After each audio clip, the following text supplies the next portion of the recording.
Halo teman-teman semua, jumpa lagi bersama saya Chandra. Salam sehat selalu untuk kalian semua. Dan tak lupa saya ucapkan terima kasih buat teman-teman semua yang sudah mendukung channel Nurse Chandra ini. Dan teman-teman kalian semua selalu diberikan berkat dari Yang Maha Kuasa. Amin. Pada video kali ini, kita akan membahas tentang apa saja pantangan, makanan, dan minuman bagi penderita infeksi saluran kemih atau biasa disebut dengan ISK.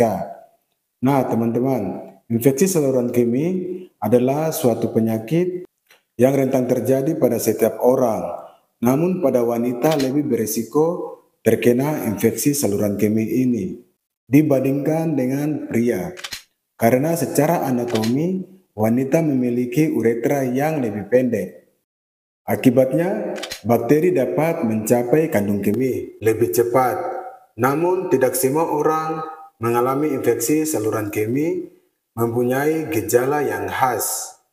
Akan tetapi, gejala-gejala umum yang sering terjadi pada penderita infeksi saluran kemih antara lain buang air kecil, berdarah, atau berwarna keruh, rasa tertekan atau kram di perut bagian bawah, demam, nyeri saat berhubungan intim, nyeri saat kencing, nyeri panggul, sering buang air kecil, dan rasa menyengat atau terbakar saat buang air kecil. Selain mendapatkan pengobatan, kalian juga perlu menghindari beberapa makanan pantangan dan minuman agar infeksi yang kalian alami dapat segera hilang atau gejala yang dirasakan tidak bertambah parah. Makanan dan minuman itu diantaranya yang pertama, makanan pedas. Nah, teman-teman harus menghindari makanan pedas karena makanan pedas dapat mengiritasi lambung, kandung kemih, dan memperparah gejala infeksi saluran kemih.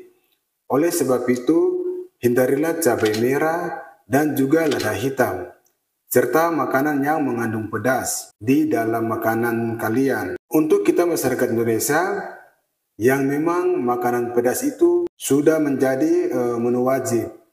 Kalau tidak pedas, tidak ada cabai, tidak ada sambal, mungkin itu terasa kurang enak dimakan atau seseorang tidak mempunyai nafsu makan, tidak rasa nyaman. Nah, tapi ketika teman-teman sedang terkena infeksi saluran kemih, ya makanan pedas ini sebaiknya dijauhi dulu. Kenapa? Ya kalau seandainya teman-teman makan makanan pedas, makan cabai, ini bisa mempengaruhi kandung kemih dan kandung kemihnya juga bisa bereaksi ya. Nah kemudian kalau makan makanan pedas, teman-teman sakit perut, ya otomatis dapat mempengaruhi juga ke kandung kemih. Jadi memang teman-teman untuk makan makanan pedas sebaiknya dijauhi dulu. Takutnya nanti bisa mengiritasi. Ya akhirnya penyembuhan terganggu. Nah, jadi yang makan pedas dihindari dulu ya teman-teman. Jadi sampai kapan kita harus menghindari makanan pedas? Harus sampai teman-teman kalian sembuh ya.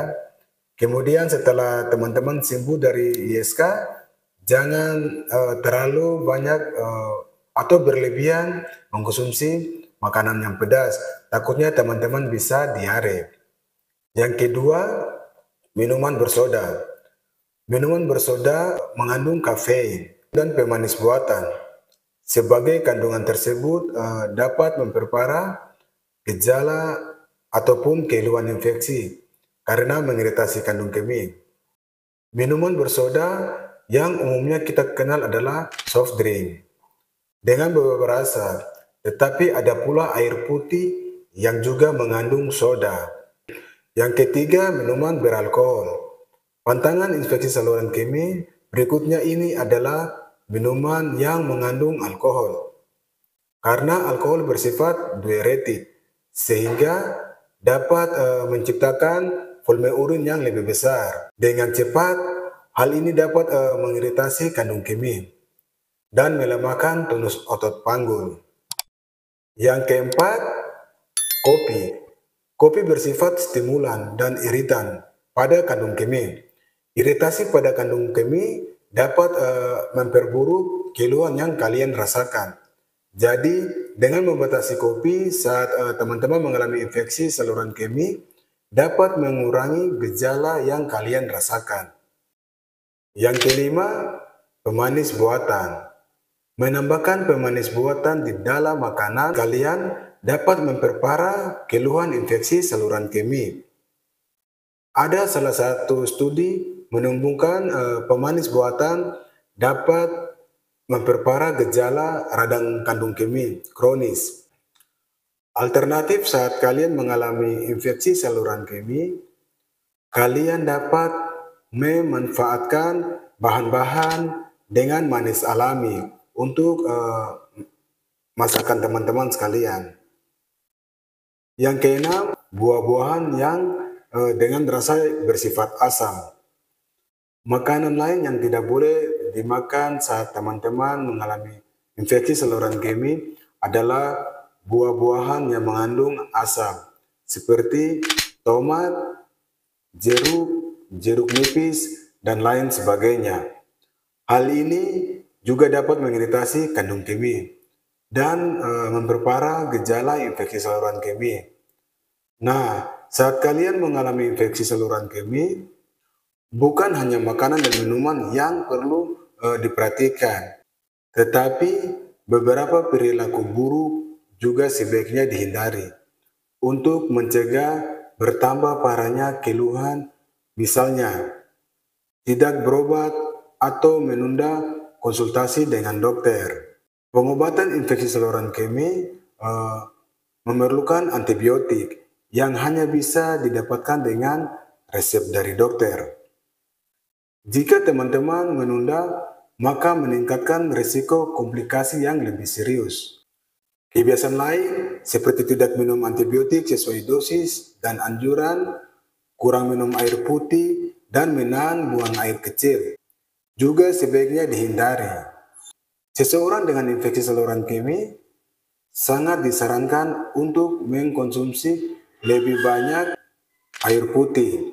Bahkan saat teman-teman tidak merasa haus, hal ini berguna untuk mengeluarkan bakteri yang ada dalam tubuh teman-teman bersama urin. Berbanyak konsumsi makanan dengan probiotik karena mengandung bakteri baik yang dapat melawan bakteri jahat. Jadi, teman-teman disarankan mengkonsumsi makanan dengan gizi seimbang protein, lemak sehat, kemudian sayur dan buah, ya, supaya penyembuhannya lebih baik, imunitas menjadi lebih bagus. Kemudian teman-teman disarankan mengkonsumsi air putih ataupun air mineral 8 gelas sehari, minimal 2 liter ya, supaya bisa membuat urin banyak, sehingga mendorong bakteri itu keluar, jadi penyembuhannya juga lebih baik. Jangan teman-teman selama teman-teman terinfeksi saluran kemih itu mengkonsumsi minuman yang bermacam-macam, makannya yang macam-macam. Jadi yang disarankan hanya air putih ataupun air mineral dengan konsumsi 8 gelas sehari ataupun 2 liter. Karena teman-teman begini, minum air putih itu membantu proses penyembuhan. Karena apa? Urin yang diproduksi akan banyak, kemudian dengan teman-teman buang air kecil yang banyak, itu membantu mendorong bakteri keluar. Jadi jangan malas minum air putih ya. Nah, selain itu teman-teman mendapatkan pengobatan, teman-teman juga harus mengikuti pantangan makanan tadi. Nah, infeksi saluran kemih ini harus ditangani dengan baik agar tidak menyebabkan komplikasi yang lebih serius seperti infeksi ginjal, infeksi pada organ-organ yang lain yang lebih sulit ditangani. Oke teman-teman, sampai di sini dulu pembahasan kita. Saksikan terus video saya tentang informasi kesehatan lainnya. Dan seperti biasa, bila teman-teman menyukai video ini, jangan lupa like, subscribe, dan share kepada teman-teman dan keluarga. Jangan lupa aktifkan loncengnya agar kalian selalu mendapatkan informasi kesehatan lainnya. Terima kasih dan sampai jumpa di video selanjutnya. Bye-bye.